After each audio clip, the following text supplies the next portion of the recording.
പശ്ചിമേഷ്യൻ സംഘർഷം പുതിയ രാഷ്ട്രീയ സമവാക്യങ്ങൾക്ക് ഇപ്പോൾ രൂപം കൊടുക്കുന്നു.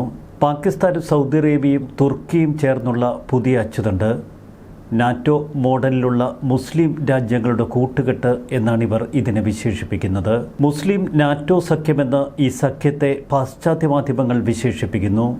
പുതിയ സുരക്ഷാ സഖ്യം പ്രഖ്യാപിച്ചതിന് പിന്നാലെ തുർക്കി മാധ്യമങ്ങൾ മറ്റൊരാശങ്ക പടർത്തി. ഇന്ത്യയും ഇസ്രയേലും തമ്മിലുള്ള പ്രതിരോധ കരാറാണ് തുർക്കി മാധ്യമങ്ങൾ വലിയ പ്രാധാന്യത്തോടെ ഇന്ന് അവതരിപ്പിച്ചത്. എന്നാൽ ഇസ്രയേലുമായി ഇന്ത്യ ഒരു പ്രതിരോധ കരാറിൽ ഒപ്പിട്ടില്ല എന്ന് കേന്ദ്ര സർക്കാർ പ്രതികരിച്ചു. തുർക്കിയിലെ സ്ട്രാറ്റൂർക്ക എന്ന മാധ്യമമാണ് ഇത്തരമൊരു ആരോപണം ഉന്നയിച്ചത്. പുതിയ സഖ്യത്തിന് ബദലായി ഇന്ത്യ ഇസ്രായേലിനോട് അടുക്കുന്നു എന്ന് തുർക്കി മാധ്യമം വിശദീകരിച്ചു. AI സാങ്കേതികവിദ്യ ഉപയോഗിച്ച് വ്യാജ ഉള്ളടക്കങ്ങൾ നിർമ്മിക്കുന്ന ഇത്തരം വ്യാജ സമൂഹ മാധ്യമ പോസ്റ്റുകൾക്കെതിരെ ജാഗ്രത പാലിക്കണമെന്നാണ് ഇന്ത്യൻ വിദേശകാര്യ മന്ത്രാലയം പറഞ്ഞത്. പാകിസ്ഥാൻ, സൗദി അറേബ്യ, തുർക്കി എന്നീ രാജ്യങ്ങൾ ഒപ്പുവെച്ച പ്രതിരോധ സഖ്യം ഏതെങ്കിലും ഒരു രാജ്യത്തെ മറ്റൊരു രാജ്യം ആക്രമിച്ചാൽ 3 പേർക്കും നേരെയുള്ള ആക്രമണമായി ഇത് കണക്കുകൂട്ടണമെന്നാണ് ഈ കരാറിൻ്റെ ഏറ്റവും വലിയ വ്യവസ്ഥ. പുതിയ ത്രിരാഷ്ട്ര കരാർ നിലവിൽ വന്നതോടെ പാകിസ്ഥാൻ കൂടുതൽ ശക്തി ആർജിക്കുന്നു എന്ന തലത്തിലുള്ള പ്രതികരണങ്ങൾ പാകിസ്ഥാനിൽ നിന്ന് വരുന്നു. എന്നാൽ ഇന്ത്യ ഏറെ തന്ത്രപരമായാണ് ഇപ്പോൾ നീങ്ങുന്നത്. പാകിസ്ഥാന്റെ പ്രതിരോധ മേഖലയിൽ വലിയ ചലനങ്ങൾ ഉണ്ടാക്കും ഈ പുതിയ സഖ്യമെന്ന് പാകിസ്ഥാൻ വിശ്വസിക്കുന്നു. പുതിയ നീക്കങ്ങളെ ഇന്ത്യ സസൂക്ഷ്മം നിരീക്ഷിച്ചു വരികയാണ്. വരും ദിവസങ്ങളിൽ കൃത്യമായ വിവരങ്ങൾ പങ്കുവയ്ക്കുമെന്ന് ഇന്ത്യൻ വിദേശകാര്യ മന്ത്രാലയം പ്രതികരിച്ചു. വ്യാഴാഴ്ച പ്രധാനമന്ത്രി നരേന്ദ്രമോദിയും ഇസ്രയേൽ പ്രധാനമന്ത്രി ബെന്റമിൻ നെതന്യാഹുവും തമ്മിൽ ടെലിഫോൺ സംഭാഷണം നടത്തിയിരുന്നു. ഇസ്രായേലിൻ്റെ ആവശ്യപ്രകാരമായിരുന്നു ഇത്തരമൊരു ഫോൺ കോൾ.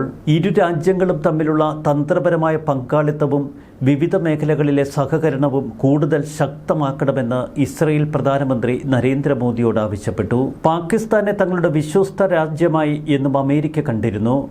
മറുവശത്ത് ഒമാൻ അടക്കമുള്ള രാജ്യങ്ങൾ എന്നും അമേരിക്കയോട് പ്രത്യേക മമതയും പുലർത്തി. എന്നാൽ പശ്ചിമേഷ്യൻ സംഘർഷത്തിനൊടുവിൽ ഇറാനും ഒമാനും ചേർന്നൊരുക്കുന്ന കരാറിൽ അവർ തന്ത്രപൂർവ്വം അമേരിക്കയെ വെട്ടിമാറ്റി.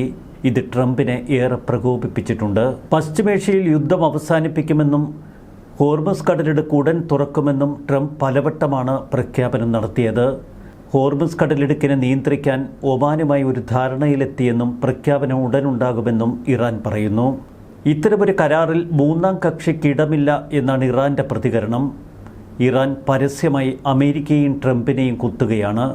US-ഉമായി തർക്കം തുടരുന്നതുകൊണ്ടും ഹോർമുസും ചെങ്കടലും സംഘർഷത്തിൽ മുങ്ങി നിൽക്കുന്നതിനാലും ക്രൂഡ് ഓയിൽ വില തിരിച്ചു കയറാനാവാത്ത സ്ഥിതിയിലും. ഇറാൻ്റെ വാക്കുകൾ കാര്യമാക്കേണ്ട, ചർച്ചകൾ നടക്കുന്നത് അമേരിക്കയും ഇറാനും തമ്മിലാണ് എന്ന് ട്രംപ് പ്രതികരിക്കുന്നു. ഒരു കാര്യം വ്യക്തമാണ്, ഇറാനും ഒമാനും തമ്മിലുള്ള കരാറിൽ ഇസ്രയേൽ കപ്പലുകൾക്ക് ഹോർമുസിൽ പ്രവേശനമുണ്ടാകില്ല എന്നൊരു വ്യവസ്ഥയുണ്ടെങ്കിൽ അത് അമേരിക്കയെ ചൊടിപ്പിക്കും. ഇസ്രയേൽ പരസ്യമായി വീണ്ടും യുദ്ധത്തിനിറങ്ങും. പശ്ചിമേഷ്യൻ സംഘർഷം രൂക്ഷമായി നിൽക്കുമ്പോഴാണ് പ്രധാനമന്ത്രി നരേന്ദ്രമോദിയെ നെതന്യാഹു ഫോണിൽ വിളിച്ചതും ദീർഘനേരം സംഭാഷണം നടത്തിയതും. ഇത് സൗദി അറേബ്യ, തുർക്കി, പാകിസ്ഥാൻ തുടങ്ങിയ രാജ്യങ്ങളെ കൂടുതൽ അങ്കലാപ്പിലാക്കി. സൗദിയും തുർക്കിയും പാകിസ്ഥാനും ചേർന്നുള്ള മെക്ക സംയുക്ത പ്രതിരോധ കരാറിൻ്റെ വിശദാംശങ്ങൾ ഇപ്പോൾ പുറത്തുവരുന്നു. 3 രാജ്യങ്ങളും തമ്മിലുള്ള സൈനിക സഹകരണം ശക്തമാക്കും, ഏകോപനം മെച്ചപ്പെടുത്തും, ഏതൊരു ആക്രമണത്തിനുമെതിരായ കൂട്ടായ പ്രതിരോധം ശക്തമാക്കും. 3 രാജ്യങ്ങളിൽ ഏതെങ്കിലും ഒന്നിനെ ആരെങ്കിലും ആക്രമിച്ചാൽ 3 രാജ്യങ്ങൾക്കെതിരെയുമുള്ള ആക്രമണമായി ഇതിനെ കണക്കുകൂട്ടും. ഓരോ രാജ്യത്തിനും പ്രത്യേകമായുള്ള സൈനിക ബാധ്യതകളോ കടമകളോ കരാറിൽ പറയുന്നില്ല. പതിറ്റാണ്ടുകളായി സൗദി സൈന്യത്തിന് പാകിസ്ഥാൻ പരിശീലനവും സാങ്കേതിക പിന്തുണയും നൽകുന്നുണ്ട്. യുദ്ധക്കപ്പലുകളും പരിശീലന വിമാനങ്ങളും ഉൾപ്പെടെ പ്രതിരോധ കൈമാറ്റങ്ങളിലൂടെ തുർക്കിയും പാകിസ്ഥാനും തമ്മിൽ നിലവിൽ സഹകരണമുണ്ട്. നാറ്റോ മാതൃകയിലുള്ള ഒരു പുതിയ സഖ്യമാണ് പാകിസ്ഥാൻ വിഭാവനം ചെയ്യുന്നത്. മേഖലയിൽ കൂടുതൽ ശക്തിമാനാകാൻ പാകിസ്ഥാൻ ശ്രമം നടത്തുന്നു. ഒരു വശത്ത് തകർന്നടിഞ്ഞ സാമ്പത്തിക മേഖല, മറുവശത്ത് പ്രതിരോധ ആയുധങ്ങൾ വാങ്ങാൻ പോലും പാകിസ്ഥാൻ ഇപ്പോൾ നിർവാഹമില്ല. അത്തരമൊരു ഘട്ടത്തിലാണ് സാമ്പത്തിക ഊർജ രംഗങ്ങളിലേറെ ശക്തരായ സൗദി അറേബ്യയുമായുള്ള കരാർ.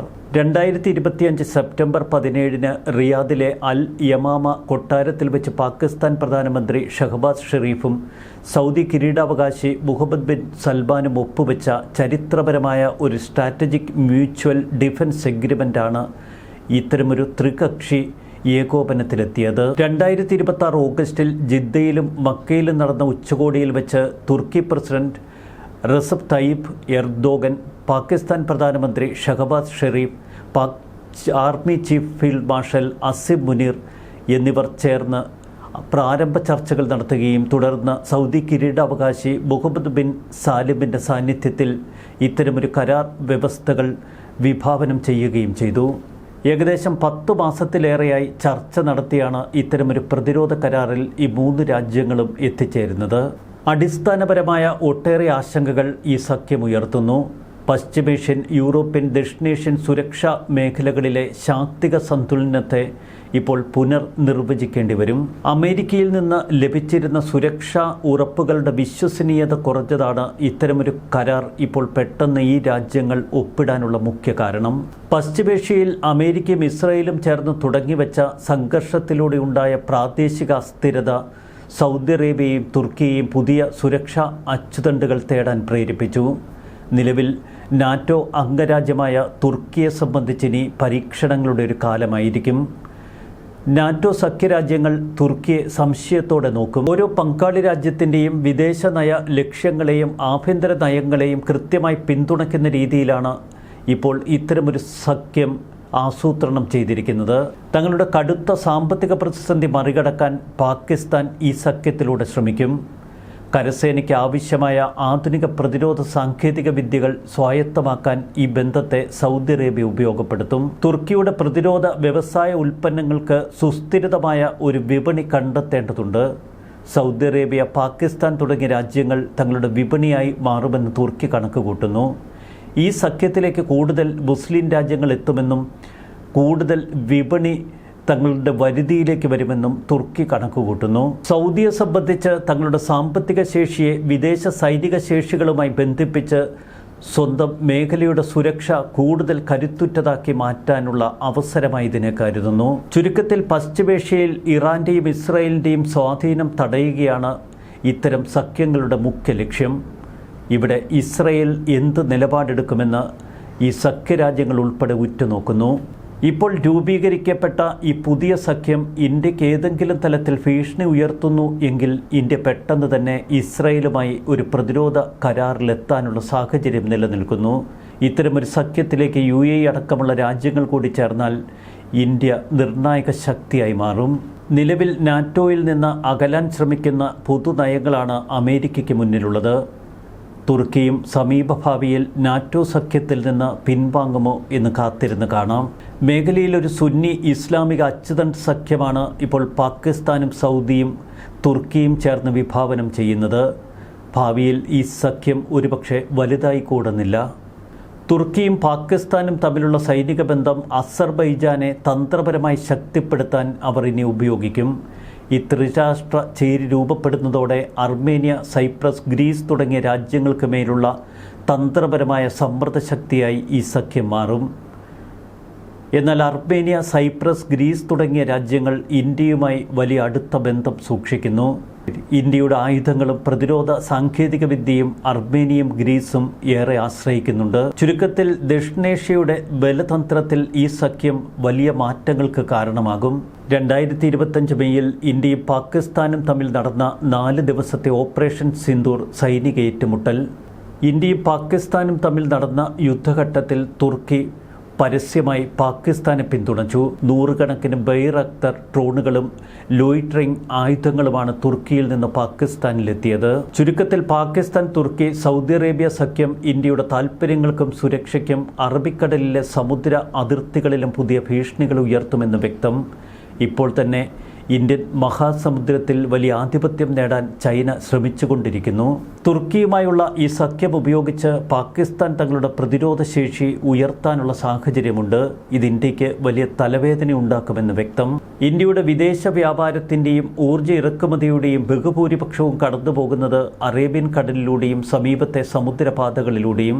ഇവിടെ പാകിസ്ഥാൻ നാവികസേനയ്ക്ക് പുറമെ ഇനി തുർക്കിയുടെ നാവികസേനയും ഇന്ത്യക്ക് ഭീഷണി ഉയർത്തും. അസർബൈജാൻ, ഈജിപ്റ്റ്, ഇന്തോനേഷ്യ തുടങ്ങിയ രാജ്യങ്ങളെ ഈ സഖ്യത്തിലേക്ക് കൊണ്ടുവരാൻ പാകിസ്ഥാനും സൗദി അറേബ്യയും ശ്രമം തുടങ്ങി. എന്നാൽ പതിറ്റാണ്ടുകളായി ഇന്ത്യയുമായി വലിയ ചങ്ങാത്തത്തിലാണ് സൗദി അറേബ്യ. പാകിസ്ഥാന്റെ സുരക്ഷാ ചിന്തകൾ പൂർണ്ണമായും ഇന്ത്യ കേന്ദ്രീകൃതമാണ്. ഇക്കാര്യം മുൻപ് പലവട്ടം സൗദി ഭരണാധികാരിയുമായി ഇന്ത്യൻ പ്രധാനമന്ത്രി പങ്കുവച്ചിട്ടുണ്ട്. ഇന്ത്യയും പാകിസ്ഥാനും തമ്മിലൊരു യുദ്ധമുണ്ടായാൽ സൗദി അറേബ്യ പാകിസ്ഥാനെ പിന്തുണയ്ക്കില്ല എന്നാണ് ഇന്ത്യയുടെ കണക്കുകൂട്ടൽ. പാകിസ്ഥാനുമായി സഹകരിക്കുമ്പോഴും ഇന്ത്യയുമായുള്ള വൻകിട സാമ്പത്തിക ഇടപാടുകൾ ഉപേക്ഷിക്കാൻ ഒരുപക്ഷെ സൗദി അറേബ്യ തയ്യാറാകില്ല എന്നതാണ് യാഥാർത്ഥ്യം. ശത്രു രാജ്യങ്ങളുടെ ബാഹ്യ പിന്തുണക്കാർ കൂടി അണിനിരക്കുന്നതോടെ ഇന്ത്യക്ക് നേരെ വലിയ വെല്ലുവിളി ഉയർത്താൻ പാകിസ്ഥാന് കഴിയുമെന്നാണ് പാക് ഭരണാധികാരികളുടെ കണക്കുകൂട്ടൽ. എന്നാൽ ഈ അവസരം ഉപയോഗിച്ച് കൂടുതൽ ശക്തി ആർജിക്കാനുള്ള നീക്കങ്ങൾ ഇന്ത്യ നടത്തും. അർമേനിയയുടെ ഏറ്റവും പ്രധാനപ്പെട്ട ആയുധ ദാതാവാണ് ഇന്ത്യ. ആയുധ പ്രതിരോധ ഇടപാടുകൾ ഇനി കൂടുതൽ ശക്തമാക്കും. അർമേനിയയ്ക്കൊപ്പം സൈപ്രസ്, ഗ്രീസ് തുടങ്ങിയ രാജ്യങ്ങളുമായി ഇന്ത്യ കൂടുതൽ സഹകരണ ബന്ധം ഉറപ്പിക്കും. UAE അടക്കമുള്ള ഗൾഫ് രാജ്യങ്ങളെ ഇന്ത്യ കൂടുതലായി തങ്ങളുടെ പക്ഷത്തേക്ക് അടുപ്പിക്കും. തന്ത്രപരമായ ഇത്തരം നീക്കങ്ങൾക്കൊടുവിൽ ഇന്ത്യ-ഇസ്രായേൽ പ്രതിരോധ കരാർ കൂടി യാഥാർത്ഥ്യമായാൽ അത് പുതിയ സഖ്യത്തെ അക്ഷരാർത്ഥത്തിൽ വിറപ്പിക്കും. പാകിസ്ഥാൻ, തുർക്കി, സൗദി സഖ്യം പോലെ മറ്റൊരു സഖ്യത്തിന് ഇന്ത്യ രൂപം കൊടുത്താലും അതിൽ അതിശയിക്കാനില്ല. സൈനിക സാങ്കേതിക വിദ്യകളിൽ ഇസ്രായേലിന് വലിയ പങ്ക് വഹിക്കാൻ കഴിയും. സംയുക്ത വികസനങ്ങളിൽ സാമ്പത്തിക സ്രോതസ്സായി UAE നിലകൊള്ളും. ചുരുക്കത്തിലൊരു പുതിയ ആയുധ വികസനത്തിനുള്ള കൂട്ടായ്മ രൂപപ്പെടാനുള്ള സാധ്യത ഇപ്പോൾ തെളിഞ്ഞു വരുന്നു. നേരിട്ടുള്ള ഒരു സഖ്യത്തിന് പകരം പരസ്പര സഹകരണം കൂടുതൽ മേഖലകളിൽ ശക്തിപ്പെടുത്താൻ ഇന്ത്യ ശ്രമിക്കും. പശ്ചിമേഷ്യയിൽ രാജ്യങ്ങളുടെ ശക്തി കേവലം സൈനിക ശക്തിയിൽ അധിഷ്ഠിതമായ ഒന്നല്ല എന്നതാണ് ഇന്ത്യയുടെ എക്കാലത്തെയും നയതന്ത്ര തന്ത്രം. അത് വ്യാപാര ബന്ധങ്ങളിലും സൗഹൃദത്തിലും അധിഷ്ഠിതമായ ഒന്നാണ്. പുതിയ സഖ്യം അമേരിക്കയ്ക്ക് ഏതെങ്കിലും തലത്തിൽ ഭീഷണി ഉയർത്തിയാൽ അമേരിക്ക ഇന്ത്യയെ തങ്ങൾക്കൊപ്പം നിർത്താനുള്ള ശ്രമങ്ങൾ തുടരും. പ്രത്യേകിച്ച് ഇസ്രായേൽ ഇന്ത്യയുമായി ഇത്രയധികം ആഴത്തിൽ സഹകരിക്കുമ്പോൾ. പാകിസ്ഥാൻ്റെ ഇപ്പോഴത്തെ സ്വപ്നങ്ങൾ മലർപ്പൊടിക്കാരൻ്റെ സ്വപ്നമായി മാറുമെന്നർത്ഥം. ചുരുക്കത്തിൽ തുർക്കിയെയും സൗദിയെയും ഒപ്പം നിർത്തി ഇന്ത്യയെ വെല്ലുവിളിക്കാം എന്നാണ് പാകിസ്ഥാൻ കണക്കുകൂട്ടുന്നത് എങ്കിൽ നിങ്ങളുടേത് വെറും മലർപ്പൊടിക്കാരൻ്റെ സ്വപ്നം മാത്രം. ന്യൂസ് ഡെസ്ക് മലയാളി വാർത്ത ഇൻസൈഡ്.